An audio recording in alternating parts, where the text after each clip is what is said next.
ସରକାରଙ୍କର ବିଭିନ୍ନ ଯୋଜନା ରହିଛି ଜୀବନ ଜୀବିକା ପାଇଁ ଓ ଅନ୍ୟାନ୍ୟ ଆର୍ଥିକ ଉନ୍ନତି ପାଇଁ ସରକାରଙ୍କ ଯେତେ ଯୋଜନା ରହିଛି ସବୁଠୁ ତଳସ୍ତର ଲୋକମାନଙ୍କ ପାଖକୁ ପହଞ୍ଚାଇବାର ଯୋଜନା ଏହାରି ମାଧ୍ୟମରେ ଆମେ ତାକୁ କରିବାକୁ ଯାଉଛୁ।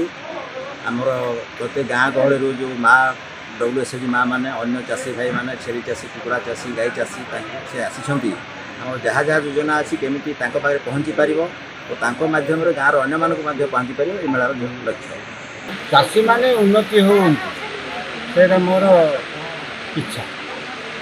ମୁଁ ବି ସେ ଚାଷୀମାନଙ୍କ ଭିତରେ ହେଲେ ଲୋକମାନେ ସରକାର ତରଫରୁ ଯେଉଁଟା ଉନ୍ନତିମୂଳକ ପାଇଁ ସବୁ କାର୍ଯ୍ୟକ୍ରମ ଆସୁଛି ସେଇଟା ସମସ୍ତେ ଜାଣିପାରୁନାହାନ୍ତି। ସେଥିପାଇଁ ସେଇଟା ସମସ୍ତେ ଜାଣନ୍ତୁ ଏବଂ ସରକାରଙ୍କ ତରଫରୁ ଯେଉଁଟା ଦିଆଯାଇଛି ତାହା ସେମାନେ ପାଆନ୍ତୁ।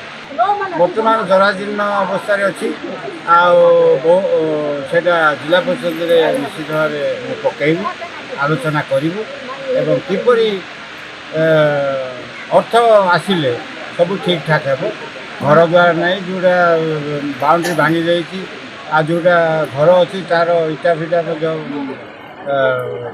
ପୁରା ଉଡ଼ି ଯାଇଛି। ସେଥିପାଇଁ ସେ ଜିନିଷଟା ସବୁ କରିବା ପାଇଁ ଦରକାର ଏବଂ ସେଇଟା ଭଲ ଭାବରେ କରିବା ଦରକାର ଏବଂ ଚାଷୀମାନେ ମଧ୍ୟ ସେଠିକୁ ଯିବା ଦରକାର।